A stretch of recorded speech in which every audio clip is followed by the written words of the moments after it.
अथ तृतीयोऽध्यायः। अर्जुन बोले, हे जनार्दन, यदि आपको कर्म की अपेक्षा ज्ञान श्रेष्ठ मान्य है तो फिर हे केशव मुझे भयंकर कर्म में क्यों लगाते हैं। आप मिले हुए से वचनों से मेरी बुद्धि को मानो मोहित कर रहे हैं, इसलिए उस एक बात को निश्चित करके कहिए जिससे मैं कल्याण को प्राप्त हो जाऊं। श्री भगवान बोले, हे निष्पाप, इस लोक में दो प्रकार की निष्ठा मेरे द्वारा पहले कही गई है। उनमें से सांख्य योगियों की निष्ठा तो ज्ञान योग से और योगियों की निष्ठा कर्म योग से होती है। मनुष्य न तो कर्मों का आरंभ किए बिना निष्कर्मता को यानी योग निष्ठा को प्राप्त होता है और न कर्मों के केवल त्याग मात्र से सिद्धि यानी सांख्य निष्ठा को ही प्राप्त होता है। निसंदेह कोई भी मनुष्य किसी भी काल में क्षण मात्र भी बिना कर्म किए नहीं रहता, क्योंकि सारा मनुष्य समुदाय प्रकृति जनित गुणों द्वारा परवश हुआ कर्म करने के लिए बाध्य किया जाता है। जो मूढ़ बुद्धि मनुष्य समस्त इंद्रियों को हठपूर्वक ऊपर से रोककर मन से उन इंद्रियों के विषयों का चिंतन करता रहता है, वह मिथ्याचारी अर्थात दंभी कहा जाता है। किंतु हे अर्जुन, जो पुरुष मन से इंद्रियों को स्वभाव में करके अनासक्त हुआ समस्त इंद्रियों द्वारा कर्म योग का आचरण करता है, वही श्रेष्ठ है। तू शास्त्रभेद कर्तव्य कर्म कर, क्योंकि कर्म न करने की अपेक्षा कर्म करना श्रेष्ठ है और कर्म न करने से तेरा शरीर निर्वाह भी नहीं सिद्ध होगा। यज्ञ के निमित्त किए जाने वाले कर्मों के अतिरिक्त दूसरे कर्मों में लगा हुआ ही यह मनुष्य समुदाय कर्मों से बंधता है। इसलिए हे अर्जुन, तू आसक्ति से रहित होकर उस यज्ञ के निमित्त ही भली भांति कर्तव्य कर्म कर। प्रजापति ब्रह्मा ने कल्प के आदि में यज्ञ सहित प्रजाओं को रचकर उनसे कहा कि तुम लोग इस यज्ञ के द्वारा वृद्धि को प्राप्त हो और यह यज्ञ तुम लोगों को इच्छित भोग प्रदान करने वाला हो। तुम लोग इस यज्ञ के द्वारा देवताओं को उन्नत करो और वे देवता तुम लोगों को उन्नत करें। इस प्रकार निस्वार्थ भाव से एक दूसरे को उन्नत करते हुए तुम लोग परम कल्याण को प्राप्त हो जाओगे। यज्ञ के द्वारा बढ़ाए हुए देवता तुम लोगों को बिना मांगे ही इच्छित भोग निश्चय ही देते रहेंगे। इस प्रकार उन देवताओं के द्वारा दिए हुए भोगों को जो पुरुष उनको बिना दिए स्वयं भोगता है, वह चोर ही है। यज्ञ से बचे हुए अन्न को खाने वाले श्रेष्ठ पुरुष सब पापों से मुक्त हो जाते हैं, और जो पापी लोग अपना शरीर पोषण करने के लिए ही अन्न पकाते हैं, वे तो पाप को ही खाते हैं। संपूर्ण प्राणी अन्न से उत्पन्न होते हैं। अन्न की उत्पत्ति वृष्टि से होती है, वृष्टि यज्ञ से होती है और यज्ञ विहित कर्मों से उत्पन्न होने वाला है। कर्म समुदाय को तू वेद से उत्पन्न और वेद को अविनाशी परमात्मा से उत्पन्न हुआ जान। इससे सिद्ध होता है कि सर्वव्यापी परम अक्षर परमात्मा सदा ही यज्ञ में प्रतिष्ठित है। हे पार्थ, जो पुरुष इस लोक में इस प्रकार परंपरा से प्रचलित सृष्टि चक्र के अनुकूल नहीं बरतता अर्थात अपने कर्तव्य का पालन नहीं करता, वह इंद्रियों के द्वारा भोग में रमण करने वाला पापायु पुरुष व्यर्थ ही जीता है। परंतु जो मनुष्य आत्मा में ही रमण करने वाला और आत्मा में ही तृप्त तथा आत्मा में ही संतुष्ट हो, उसके लिए कोई कर्तव्य नहीं है। उस महापुरुष का इस विश्व में न तो कर्म करने से कोई प्रयोजन रहता है और न कर्म के न करने से ही कोई प्रयोजन रहता है, तथा संपूर्ण प्राणियों में भी इसका किंचित मात्र भी स्वार्थ का संबंध नहीं रहता। इसलिए तू निरंतर आसक्ति से रहित होकर सदा कर्तव्य कर्म को भली भांति करता रहे, क्योंकि आसक्ति से रहित होकर कर्म करता हुआ मनुष्य परमात्मा को प्राप्त हो जाता है। जनकादि ज्ञानी जन भी आसक्ति रहित कर्म द्वारा ही परम सिद्धि को प्राप्त हुए थे।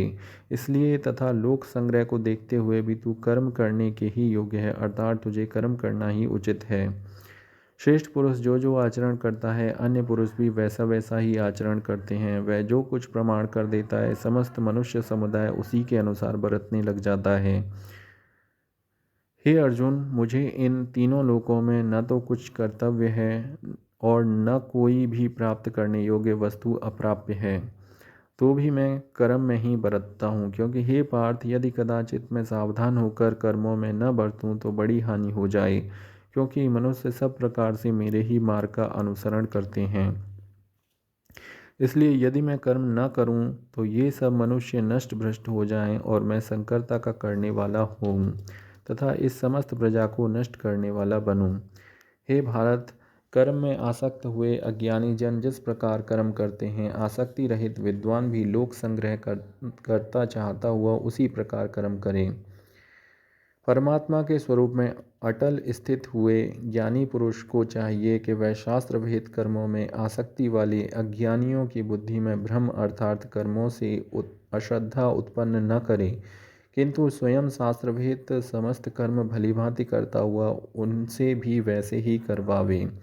वास्तव में संपूर्ण कर्म सब प्रकार से प्रकृति के गुणों द्वारा किए जाते हैं, तो भी जिनका अंतःकरण अहंकार से मोहित हो रहा है, ऐसा अज्ञानी मैं करता हूँ ऐसा मानता है। परंतु हे महाबाहो, गुण विभाग और कर्म विभाग के तत्व से जानने वाला ज्ञान योगी संपूर्ण गुण ही गुणों में बरत रहे हैं ऐसा समझकर उनमें आसक्त नहीं होता। प्रकृति के गुणों से अत्यंत मोहित हुए मनुष्य गुणों में और कर्मों में आसक्त रहते हैं। उन पूर्णतया न समझने वाले मंद बुद्धि अज्ञानियों को पूर्णतया जानने वाला ज्ञानी विचलित न करे। मुझ अंतर्यामी परमात्मा में लगे हुए चित्त द्वारा संपूर्ण कर्मों को मुझ में अर्पण करके आशा रहित, ममता रहित और संताप रहित होकर युद्ध कर। जो कोई मनुष्य दोष दृष्टि से रहित और श्रद्धायुक्त होकर मेरे इस मत का सदा अनुसरण करते हैं, वे भी संपूर्ण कर्मों से छूट जाते हैं। परंतु जो मनुष्य मुझ में दोषारोपण करते हुए मेरे इस मत के अनुसार नहीं चलते, उन मूर्खों को तू संपूर्ण ज्ञानों में मोहित और नष्ट हुए ही समझ। सभी प्राणी प्रकृति को प्राप्त होते हैं, अर्थात अपने स्वभाव के परवश हुए कर्म करते हैं। ज्ञानवान भी अपनी प्रकृति के अनुसार चेष्टा करता है, फिर इसमें किसी का हट क्या करेगा। इंद्रिय के अर्थ में अर्थात प्रत्येक इंद्रिय के विषय में राग और द्वेष छुपे हुए स्थित हैं। मनुष्यों को उन दोनों के वश में नहीं होना चाहिए, क्योंकि वे दोनों ही इसके कल्याण मार्ग में विघ्न करने वाले महान शत्रु हैं। अच्छी प्रकार आचरण में लाए हुए दूसरे के धर्म से गुण रहित भी अपना धर्म अति उत्तम है। अपने धर्म में तो मरना भी कल्याणकारक है और दूसरे का धर्म भय को देने वाला है। अर्जुन बोले, हे कृष्ण, तो फिर यह मनुष्य स्वयं न चाहता हुआ भी बलात् लगाए हुए की भांति किससे प्रेरित होकर पाप का आचरण करता है। श्री भगवान बोले, रजोगुण से उत्पन्न हुआ यह काम ही क्रोध है। यह बहुत खाने वाला अर्थात भोगों से कभी न अखाने वाला और बड़ा पापी है। इसको ही तू इस विषय में वैरी जान। जिस प्रकार धुएं से अग्नि और मैल से दर्पण ढका जाता है तथा जिस प्रकार जेर से गर्भ ढका रहता है, वैसे ही उस काम के द्वारा यह ज्ञान ढका रहता है। और हे अर्जुन, इस अग्नि के समान कभी न पूर्ण होने वाले कामरूप ज्ञानियों के नित्य वैरी के द्वारा मनुष्य का ज्ञान ढका हुआ है। इंद्रियां, मन और बुद्धि ये सब इसके वासस्थान कहे जाते हैं। यह काम इन मन, बुद्धि और इंद्रियों के द्वारा ही ज्ञान को आच्छादित करके जीवात्मा को मोहित करता है। इसलिए हे अर्जुन, तू पहले इंद्रियों को वश में करके इस ज्ञान और विज्ञान का नाश करने वाले महान पापी काम को अवश्य ही बलपूर्वक मार डाल। इंद्रियों को स्थूल शरीर से पर यानी श्रेष्ठ, बलवान और सूक्ष्म कहते हैं। इन इंद्रियों से पर मन है, मन से भी पर बुद्धि है, और जो बुद्धि से भी अत्यंत पर है वह आत्मा है। इस प्रकार बुद्धि से पर अर्थात सूक्ष्म, बलवान और अत्यंत श्रेष्ठ आत्मा को जानकर और बुद्धि के द्वारा मन को वश में करके, हे महाबाहो, तू इस कामरूप दुर्जय शत्रु को मार डाल।